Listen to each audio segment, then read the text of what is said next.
में आपका स्वागत है। हमारा ये जो टॉपिक चल रहा है भोजन के घटक यानी कि पोषक तत्व, उसमें हम मैक्रोन्यूट्रिएंट्स यानी कि बृहद पोषक तत्व पढ़ चुके हैं। कार्बोहाइड्रेट, वसा, प्रोटीन और जल, इन चारों पोषक तत्वों का अध्ययन हम अपनी पिछली क्लासों में कर चुके हैं। पिछली क्लासेस की लिंक जो है इस डिस्क्रिप्शन में दी गई है। आप अगर वो क्लास नहीं देखी आपने तो इस क्लास को देखने से पहले आप उन क्लासेस को जरूर देखें। और अभी जो हम पढ़ने वाले हैं वो है सूक्ष्म पोषक तत्व यानी कि माइक्रोन्यूट्रिएंट्स, जिसमें सबसे पहला है विटामिन। तो विटामिन पहले ही बता दिया कि सूक्ष्म पोषक तत्व है। विटामिन दरअसल शरीर का एक रक्षात्मक पदार्थ है, ये किसी प्रकार की ऊर्जा प्रदान नहीं करता, ठीक है। और विटामिन की जो खोज है दरअसल वो हॉपकिंस नाम के साइंटिस्ट ने की, और इस विटामिन शब्द का सबसे पहले प्रयोग जो है वो फंक नाम के साइंटिस्ट ने किया। देखिए यहाँ थोड़ा सा कंफ्यूजन है, किसी बुक्स में लिखा रहता है कि फंक ने ही विटामिन की खोज की, हॉपकिंस का नाम नहीं लिखा रहता है, किसी बुक्स में हॉपकिंस का नाम लिखा है। तो देखिए अब थोड़ा सा कंफ्यूजन तो है ही, लेकिन जो मुझे सही लगा वो मैं आपको बता रहा हूँ कि इसकी खोज जो है दरअसल वो हॉपकिंस ने की, और इस शब्द का सर्वप्रथम प्रयोग जो था वो फंक ने किया। थोड़ा सा देख लीजिएगा। संभवतः मुझे जहां तक जितना अनुभव है वो ये है कि कोई भी अगर क्वेश्चन आया तो उसमें फंक और हॉपकिंस दोनों ऑप्शन में नहीं होंगे, ये मेरा अनुभव कहता है, ठीक है। और इसके अलावा अगर हम विटामिन की बात करें तो मानव शरीर के लिए 13 विटामिन आवश्यक है। उन 13 विटामिन में हम बात करें से ए, बी, सी, डी, ई, के, और बी के ही बहुत सारे पार्ट्स हैं, यानी कि B1 है, B2 है, B3 है, B5 है, B6, B7, B9 और B12। अगर हम इनकी काउंटिंग करें तो A, B1, B2, B3, B5, B6, B7, B9, B12, C, D, E और K, ये 13 विटामिन दरअसल मानव शरीर के लिए आवश्यक होते हैं, ठीक है। अब अगर हम देखें कि विटामिन का वर्गीकरण, अगर हम बात करें कि विटामिन का वर्गीकरण, तो दो प्रकार से हम विटामिन का वर्गीकरण कर सकते हैं। एक जल में मिले विटामिन और दूसरा वसा में मिले विटामिन। तो जल में जो घुलनशील है वो है विटामिन बी और सी, ठीक है। और अगर हम बात करें वसा में घुलनशील विटामिन की, तो अन्य जो विटामिन बचे यानी कि ए, डी, ई और के, ये जो अन्य चारों विटामिन हैं वो वसा में मिले, ठीक है। इस तरह से जो विटामिन जल में घुलनशील होंगे वो मानव शरीर में संचित नहीं हो पाएंगे। क्यों? क्योंकि जल में घुलने के साथ में जल के साथ शरीर के बाहर निकल जाएंगे, क्योंकि जल दरअसल उत्सर्जित नहीं होता, लेकिन जल के माध्यम से अन्य उत्सर्जित पदार्थ उत्सर्जित होते हैं। हमने पिछली क्लास में पढ़ा यूरिया एक उत्सर्जित पदार्थ है, जिसे उत्सर्जित करने के लिए हम जल की सहायता लेते हैं। तो जल की सहायता से यूरिया को उत्सर्जित करते हैं। लेकिन जब कोई विटामिन जल में विलय होगा तो वह जल में घुलकर क्या हो जाएगा, जल में घुलकर वो शरीर के बाहर निकल जाएगा। इसलिए विटामिन बी और सी जो है वो शरीर में संचित नहीं हो पाएंगे, क्योंकि वो जल में घुलनशील है। ये बात ध्यान रखिएगा, ये कई बार एग्जाम में पूछा गया क्वेश्चन। तो जो सभी 13 विटामिन हैं दरअसल उन सभी के अपने अपने रासायनिक नाम है। तो विटामिन के रासायनिक नामों को याद करने में थोड़ी दिक्कत जाती है, इसलिए हम उसे ट्रिक के माध्यम से याद करने की कोशिश करेंगे। कि अगर मेरे पास एक रथ है जिससे मैं एक टॉफी लेने चला गया, ठीक है। तो यहां पर आप देख सकते हैं बोर्ड पे लिखा हुआ है कि रथ है, रथ के माध्यम से क्या गया, मैं एक टॉफी लेने गया, रथ से एक टॉफी लेने गया। ये हमारी ट्रिक है। अब देखिए बड़ी सिंपल ट्रिक है कि रथ से एक टॉफी लेने गया। अब इसमें देखिए कैसे रासायनिक नाम निकल कर आते हैं। तो सबसे पहला अगर हम शुरुआत करें तो रा है, यानी कि रेटिनॉल। उसके बाद था है तो मतलब थायमिन। उसके बाद ए है यानी कि एस्कॉर्बिक एसिड। उसके बाद का है तो इसका मतलब कैल्सी फेरॉल। और टी से टोकोफेरॉल, और अंत में फी से किनोन। अब ये दरअसल विटामिन के रासायनिक नाम है, तो कौन कौन से? वही जो A B C D E और के, यानी कि ए मतलब विटामिन ए यानी कि retinol, vitamin B thiamine, vitamin C ascorbic acid, vitamin D calciferol, vitamin E tocopherol और विटामिन के यानी कि फिलोक्विनोन। ठीक है, तो ए अगर आप बात करें मेजर विटामिन की, हम बी के टाइप्स की बात नहीं कर रहे हैं अभी, उसके बारे में भी हम अलग से एक ट्रिक बताकर आपको कोशिश करेंगे रासायनिक नामों को याद कराने की।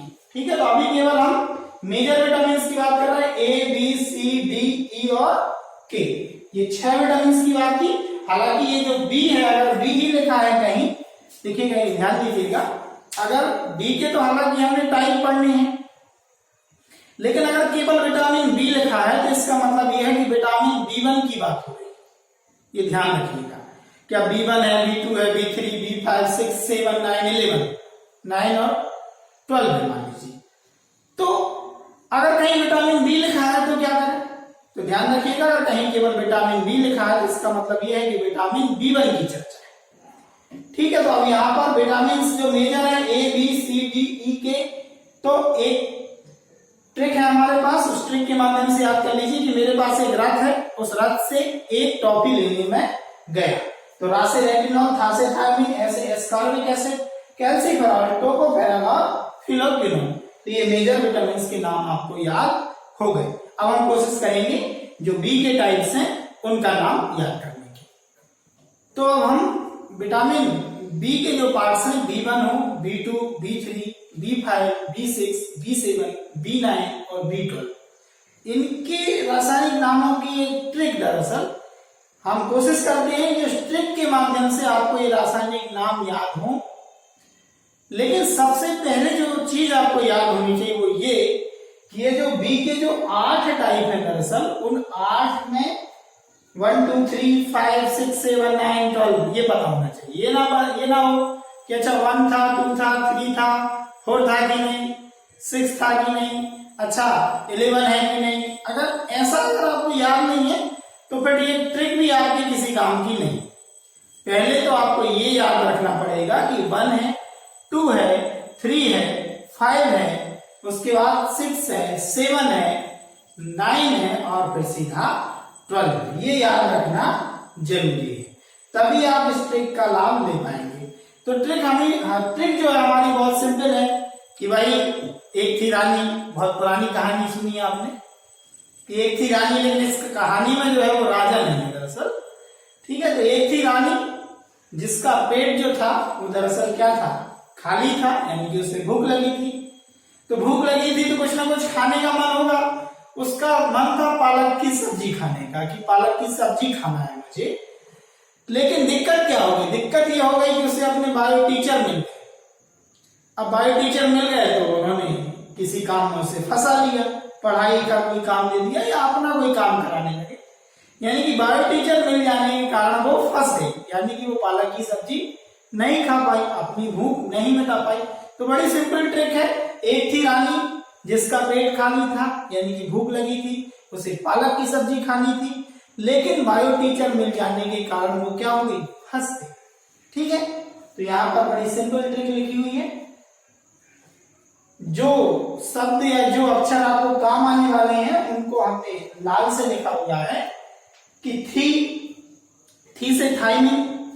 ठीक है, तो थी से क्या हो जाएगा, थाइमिन हो जाएगा, ये B1 का नाम हो गया।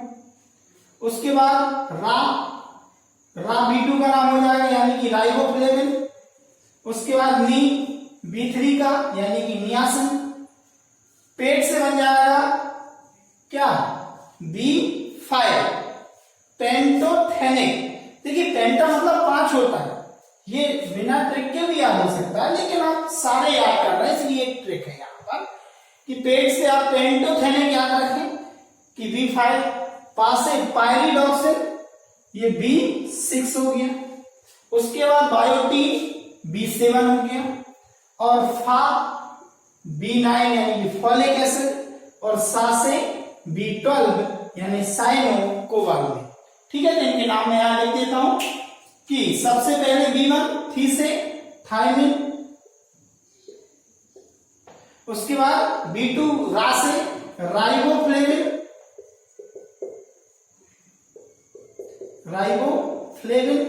उसके बाद B3 नी से क्या हो जाएगा, नियासिन।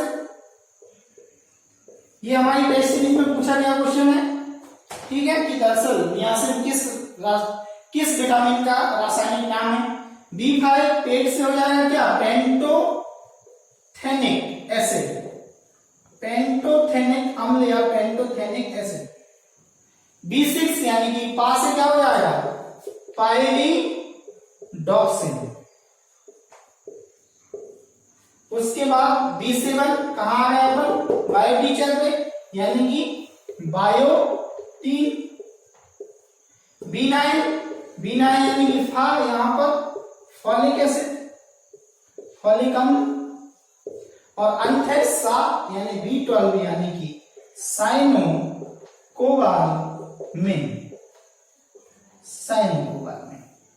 ठीक है। तो ये तो दरअसल हो गई ट्रिक, कि इस ट्रिक के माध्यम से आप पहले वही रक्त से एक टॉफी लेनी है, ठीक है। तो retinol, thiamine, ascorbic acid, calciferol, tocopherol और फिलोक्विनिन। उसके बाद एक थी रानी, इसका पेट खाली था, पालक की सब्जी खानी थी, बायो टीचर मिले तो वो फंस गई, यानी कि थायमिन, फिर राइबोफ्लेविन, नियासिन, पेंटोथेनिक एसिड, फिर पायरिडॉक्सिन, उसके बाद बायोटीन, फिर फॉलिक एसिड और अंत में साइनोकोबालमिन। ये तो नाम याद हो गए। अब थोड़ा सा इनके बारे में पढ़ लेते हैं, ठीक। तो विटामिन डी और विटामिन के, इन दो विटामिन का संश्लेषण जो है मानव शरीर के अंदर हो जाता है। अन्य विटामिन जो हैं हमें भोजन के माध्यम से बाहर से ही ग्रहण करने पड़ते हैं, ठीक है। तो ये विटामिन डी और विटामिन के का संश्लेषण मानव शरीर में हो सकता है। तो देख लेते हैं कहां होता है, कैसे होता है। तो विटामिन डी, हमने सुना है, लोग कहते हैं कि सूर्य के प्रकाश के संपर्क में आना जरूरी है। आप बिल्कुल भी अगर सूर्य के प्रकाश में नहीं रहेंगे तो भी नुकसानदायक। इसका मतलब ये है कि कहते हैं कि आपके शरीर का 15% भाग दिन में कम से कम 15 मिनट सूर्य के संपर्क में जरूर होना चाहिए, यानी कि सनलाइट के संपर्क में होना चाहिए, जिससे कि आपके शरीर में जितना भी विटामिन डी आवश्यक है उतना संश्लेषित हो जाता है। ये विटामिन डी दरअसल संश्लेषित होता है कहाँ, त्वचा की जो कोलेस्ट्रॉल, जो त्वचा का कोलेस्ट्रॉल होता है, त्वचा में जो कोलेस्ट्रॉल होता है उसमें वह संश्लेषण होता है। तो यहाँ पर आप समझ लीजिए कि कोलेस्ट्रॉल का होना भी जरूरी है शरीर में। कुछ लोग बोलते हैं कोलेस्ट्रॉल बहुत नुकसानदायक है, हार्ट अटैक के लिए रिस्पॉन्सिबल है। हाँ ठीक बात है, लेकिन कोलेस्ट्रॉल भी दो प्रकार का होता है, good cholesterol and bad cholesterol.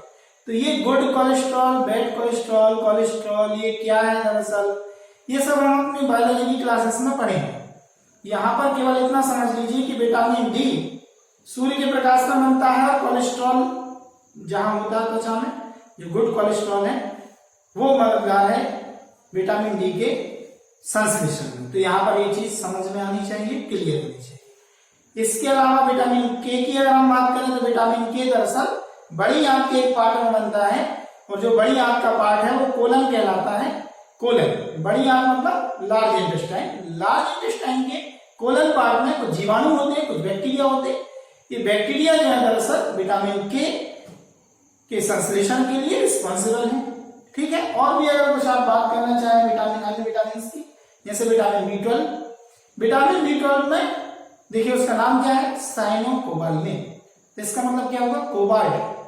तो कोबाल्ट विटामिन B12 में पाया जाता है, और यह कोबाल्ट जो होता है कैंसर रोधी होता है। इसके अलावा अगर आप जाने कि कभी सुना होगा कि आयरन और फॉलिक एसिड की गोलियां बनती हैं सरकार द्वारा, भारत सरकार द्वारा आयरन और फॉलिक एसिड की गोलियां वितरित कराई जाती हैं महिलाओं को, खासतौर पर गर्भवती रहती महिलाओं को। किस लिए, क्योंकि एनीमिया की शिकायत होने की संभावना सबसे ज्यादा होती है। तो एनीमिया की रोकथाम के लिए विटामिन B9 यानी कि फॉलिक एसिड और आयरन की गोलियों का वितरण कराया जाता है। तो ये बात थोड़ा सा ध्यान रखिए, कई बार ये पूछा गया क्वेश्चन है। अब हम थोड़ा सा ये समझेंगे कि आखिर विटामिन की कमी से कौन से रोग होते हैं। दरअसल सभी विटामिन की कमी से कोई ना कोई रोग जरूर होता है, लेकिन हम सभी दरअसल नहीं पढ़ेंगे। जो एग्जाम पॉइंट ऑफ व्यू से इंपॉर्टेंट है, जो फ्रिक्वेंटली पूछे जाते हैं और जो मुझे अपने अनुभव से लगता है कि ये पूछे जा सकते हैं, उनके बारे में हम पढ़ेंगे। चलिए तो हम बात करते हैं विटामिन की कमी से होने वाले रोगों की, और थोड़ा बहुत उनके स्रोत की भी बात कर सकते हैं हम कि विटामिन के सोर्स क्या हैं। वो बहुत ज्यादा यहाँ पर महत्वपूर्ण नहीं है, लेकिन रोग जरूर पूछे जाते हैं। तो सबसे पहला विटामिन ए, रासायनिक नाम रेटिनॉल। तो रेटिनॉल, रेटिना आंख का पर्दा, ठीक है। हम अपनी बायोलॉजी की क्लासेस में बहुत डिटेल में ये बता रहे होंगे कि दरअसल रेटिनॉल यानी विटामिन ए की कमी से रतौंधी क्यों होती है। यहां पर केवल आप इतना समझ लीजिए कि विटामिन ए यानी रेटिनॉल की कमी से रतौंधी होती है। रतौंधी का मतलब होता है रात में नहीं देख पाते या कम देख पाते हैं, ठीक है। विटामिन ए का सोर्स जो होता है वो दूध, अंडा, पनीर वगैरह होती है। सोर्स पे यहाँ पर बहुत ज्यादा फोकस नहीं है, आप थोड़ा सा रोग का नाम याद करने की कोशिश करें। उसके बाद विटामिन B1 है, थायमिन उसका रासायनिक नाम है। B1 हम बचपन से पढ़ते आ रहे हैं कि बेरी जो रोग है, बी से बेरी बहुत ज्यादा टफ भी नहीं है। B1 से बेरी रोग होता है, यानी B1 की कमी से बेरी रोग होता है। अगर कहीं और पूछा जाए कि विटामिन बी की कमी से कौन सा रोग होता है, तो आंसर दीजिएगा हमेशा बेरी, ठीक है। इसके अलावा अगर हम बात करें स्रोत की, तो मूंगफली है और भी कई चीजें हैं। विटामिन B5 रासायनिक नाम याद कीजिए, पेंटोथेनिक एसिड। हमारी ट्रिक को आप थोड़ा सा एक दो बार देखेंगे तो क्लियर हो जाएगा। पेंटोथेनिक एसिड, ठीक है। पेंटोथेनिक एसिड पेलाग्रा करके एक रोग होता है, पेंटोथेनिक एसिड की कमी से पेलाग्रा होता है। देखिए ये भी बहुत सरल है, पेंटोथेनिक जैसे पासे पेंटो ऐसे पासे पेलाग्रा, ठीक है। तो ये नाम भी बहुत आसान है, आप याद रख सकते हैं। इसके अलावा अभी मैंने बता दिया कि आयरन और फॉलिक एसिड की गोलियां वितरित की जाती है सरकार द्वारा, किस लिए, ताकि एनीमिया की रोकथाम हो सके महिलाओं में। तो एनीमिया विटामिन B9 की कमी से होता है या आयरन की कमी से होता है, ठीक है। तो विटामिन B9 की कमी अगर हो जाएगी तो एनीमिया नामक रोग होगा। विटामिन सी का रासायनिक नाम क्या है, एस्कॉर्बिक एसिड। तो नाम से समझ में आ रहा है, स्कर्बी। देखिए स्कर्बी और एस्कॉर्बिक एसिड एक से नाम है। एस्कॉर्बिक एसिड की कमी से आपको जो रोग होगा उसे कहते हैं स्कर्बी। आगे अगर हम बढ़ेंगे, विटामिन डी। देखिए डी का संबंध पूरी तरह से हड्डियों से, विटामिन डी का संबंध हड्डियों से है। देखिए आप सुबह अगर उठेंगे तो हो सकता है आपको थोड़ा हड्डियां कमजोर सी महसूस हो, कि हड्डियों में थोड़ा कमजोरी महसूस, तो आप धूप में जाइए, हड्डियां थोड़ी सी आपको अपने आप में फील होगा कि हाँ बहुत मजबूत टाइप से होगा। क्यों? क्योंकि सूर्य का प्रकाश जो है वो विटामिन डी के संश्लेषण के लिए मदद करता है, और विटामिन डी दरअसल हड्डियों के लिए जरूरी है। हालांकि विटामिन डी का नाम आप देख सकते हैं कैल्सीफेरॉल, कैल्शियम, हड्डी के लिए कैल्शियम ही तो सबसे ज्यादा जरूरी चीज होती है, ठीक है। तो फिर नाम से समझ में आ रहा है कि कैल्सीफेरॉल जो विटामिन है वो दरअसल हड्डियों के लिए बहुत ज्यादा जरूरी है, ठीक है। इससे रिकेट्स, टिटेनी, मलेशिया ये 3 रोग दरअसल चलते हैं, ये पूछे जाते हैं। पहले रिकेट्स केवल हम पढ़ते थे, लेकिन आजकल टिटेनी और मलेशिया भी एग्जाम्स में पूछे जाने लगा, ये भी एग्जाम्स में पूछा जाने लगा है। इसलिए हमने इन 2 नामों को यहाँ पर शामिल किया है कि विटामिन डी की कमी से रिकेट्स, टिटेनी और मलेशिया नाम का रोग होता है। उसके बाद विटामिन ई यानी कि टोकोफेरॉल यानी विटामिन ई की कमी से नपुंसकता हो सकती है, ठीक है। इसके आगे अगर हम विटामिन के की बात करें तो विटामिन के फिनोक्विनोन जिसका नाम है, विटामिन के दरअसल रक्त का थक्का जमने के लिए रिस्पॉन्सिबल मददगार है, कि ब्लड को क्लॉट कर देता है। कहीं आपको चोट लगी, रक्त का थक्का 2-3 मिनट बाद जम जाता है, इसके लिए विटामिन के मदद करता है। हालांकि और भी कई चीजें हैं, लेकिन विटामिन के भी। तो अगर विटामिन के की कमी हो जाएगी तो रक्त का थक्का नहीं जम पाएगा, इसलिए कहते हैं कि विटामिन के की कमी से रक्त का थक्का नहीं जमता। तो कुल मिला के विटामिन के बारे में जितनी भी जानकारी इंपॉर्टेंट थी, हमने वो सब जानकारियां लेने की कोशिश यहाँ पर की। लेकिन फिर भी अगर कोई जानकारी छूट गई है तो हम उस जानकारी को अपने फेसबुक पेज के माध्यम से या इंस्टा पेज के माध्यम से आपको उपलब्ध करा देंगे।